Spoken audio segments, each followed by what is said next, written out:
When life gets unpredictable, preparation matters. In medicine, it's all about staying alert, ready for whatever comes through the door. On the road, it's no different. That's why Volvo designs vehicles to help anticipate risk, reduce harm, and protect lives. The Volvo XC90's advanced safety systems inspire confident decisions wherever the road takes you. The Volvo XC90, for life. Proud sponsor of the Pit Podcast. Learn more at volvocars.ca/safety. Come Sunday, the SAQ will be increasing the prices of nearly 1,500 products by an average of 2.4%. But as this increase happens, there will also be some price decreases on about 500 other products, and other products in the store will remain at the same price. To talk about pricing at the SAQ, to talk about the Provincial Liquor Board, let's go straight to the top. Catherine Dagenais is the president and CEO of the SAQ, and she joins us now. Madame Dagenais, welcome back to the show. Hi, Elias. Thank you for having me. So first things first, and let me tell you this. Let me butter you up a bit here. I got a text message from a listener on our text line. Christina sends me a note. Thank you, CJD. Thank you, Elias, for having Catherine Dagenais on. I worked in IT for the SAQ. I loved it. I loved her. She's wonderful and caring. How about that, Catherine? I love Christina. Thanks a lot, Christina. So, Madame Dagenais, I buttered you up here, but so I guess where I'll start off is, and maybe you probably see this too, right? I think there are some people that appreciate the SAQ, and I think me personally, I think you guys do a pretty good job at it. But I think there is also some cynicism, just generally in the public. Government, they're selling us alcohol. They should be out of the business. They don't like the model, that kind of thing. So why don't you describe to me, what do you tell someone, because there's so many different models across Canada on how the government's involved in alcohol sales. Why do you think that the SAQ model, the Quebec model, is the right one? Wow, that's a great question, Elias. The SAQ has existed since 100 years now. We're one of the largest importers of wine and spirits in the world, which enables us to to have buying power, but to buy and sell products to our listeners here online with us.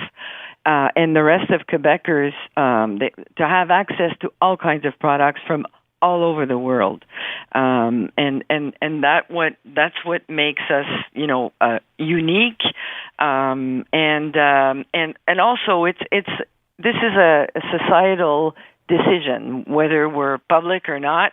At the end of the day, the SAQ gives back $40 million a year to the sole shareholder of the SAQ, which is the Quebec government, and of course they reinvest the money in health programs, educational programs, and all that. So it's really a societal decision and a government decision. But I think that we give our consumers access to products from around the world. We buy from 80 different countries in the world. Mm-hmm. We have 4,000 suppliers around the world, and people from Europe actually come to Quebec and walk our stores and are amazed at what they could buy versus what they can buy in their neck of the woods back, for example, in Bordeaux. Like, you can't buy Italian wine in Bordeaux.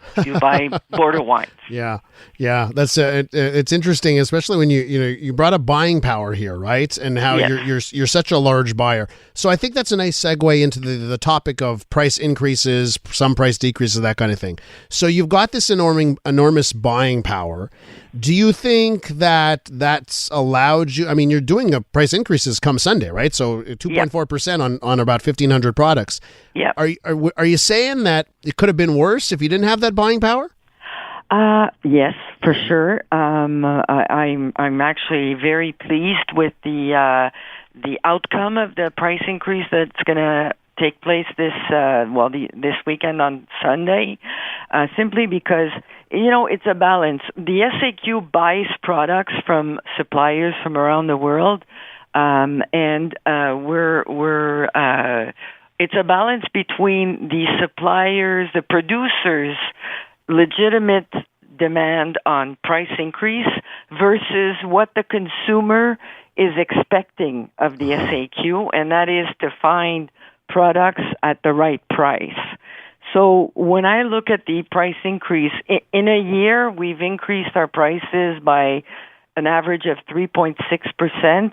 When you look at inflation at the grocery store, it's 11%. When we're buying from a lot of the products that we buy are from Europe, and the inflation in Europe is 10%. So our suppliers are asking us they want us to buy the product at a better cost because at a higher cost because of their costs. Their costs are increasing because of labor costs that are increasing, because of bottling supplies that are increasing, such as even the bottles. The glass bottles are actually hard to find right now in Europe because of the Ukraine war. So that creates a scarcity of glass, therefore shortage, and therefore increase in price. So for all of those reasons, I'm very happy or comfortable with what the team, and that's our purchasing team, which negotiates every demand, every price increase demand that we get. They're all negotiated with our producing or with our buying team to make sure that the demands are reasonable, for one, and also to make sure that we remain competitive with other markets as well. Now, Madame Dagenais, have you or maybe members of your buying team have they had to have difficult conversations with a supplier that wants to increase prices, and you believe, you know what, the price increase isn't justified? They're actually just trying to be greedy here. Do you have to have difficult decisions at times with suppliers?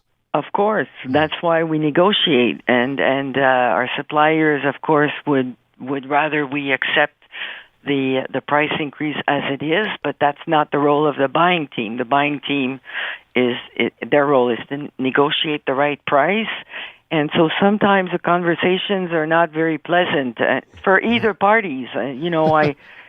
And I'm not saying that who's wrong or who's right. It's a negotiation, and it's the buying power that I was telling you about earlier. Yeah, but from your perspective and from the information, the knowledge you have from your role, would you be willing to say that, and maybe you can extrapolate not just in alcohol but in other parts of the economy, that some businesses now are increasing prices just because they think they can get away with it? Well, we're not. I mean, it's hard to say no or yes. I mean, I'm sure there's always people who will want to abuse of that.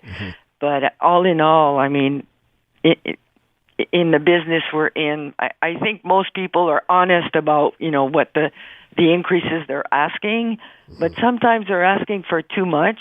And then when we compare, if a producer, let's say, is asking us for a 10% increase in their product, and around their neighborhood, like where they are, the average price increase is 5%. Well, I guess you could call that maybe abuse, or maybe they have specific reasons. But that's something that the buying team also looks at. If it's one buyer, if it's one producer out of very many in that same geographical producing area, then we're not going to accept 10%. And Madame Dagenais, it's not lost on me that some prices are going down, right? Yes.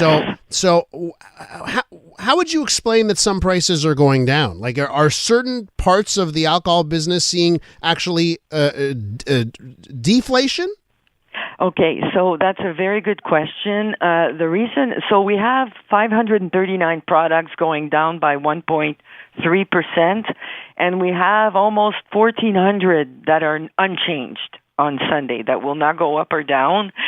And that it is actually because of the euro depreciation. So the exchange rates for products that we pay in euros, they've been adjusted, to reflect the fact that the euro is depreciating. So that has an effect. And in certain areas, also climate change, some of the products that are increasing are because the production is not as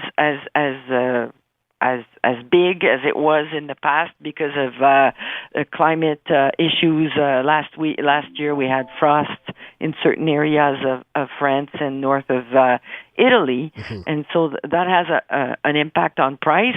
But you also have products who have a lot. You also have producers who have more products to sell. That the SAQ has is a monopoly in the sales of alcohol in Quebec, but it doesn't have the monopoly of purchasing. When we purchase, we compete with other purchasers from around the world, but sometimes there's more offer than demand. So that has an impact also on price as well. Madame Dagenais, before I let you go, I'm getting tons of text messages from listeners who, they have basically suggestions. They'd like to see this type of product offered or more of this type of product. What's the best way? If I'm a client of the SAQ, I've got my Inspire card, the loyalty program card. I'm a loyal customer, and I want, just different products, that kind of thing. What's the best way for a listener here to pass along that message of the products they'd like to see? Oh, well, actually, if you go on SAQ.com, there's a customer service email where you could the listeners could send their requests. Maybe I'm thinking some products are very popular and the offer is just there's not enough on the market, and I'm thinking of whiskeys, of tequilas, of certain products that are very, very high in demand, and the offer is just like we're getting all the products, but we're selling it as soon as we get them. So, but please tell. I ask the consumers, your listeners, they can email us any requests or suggestions that they have. For sure, we'll make a note of it. Madame Dagenais, thank you for coming on the program. I did my homework. I went to the SAQ yesterday. I bought a German beer, a Czech beer, and a French wine. So good for you. All right. Thank you, Elias, and hello to all your listeners. Oh, thank you so much. We'll talk again real soon. That's Catherine Dagenais, President and CEO of the SAQ.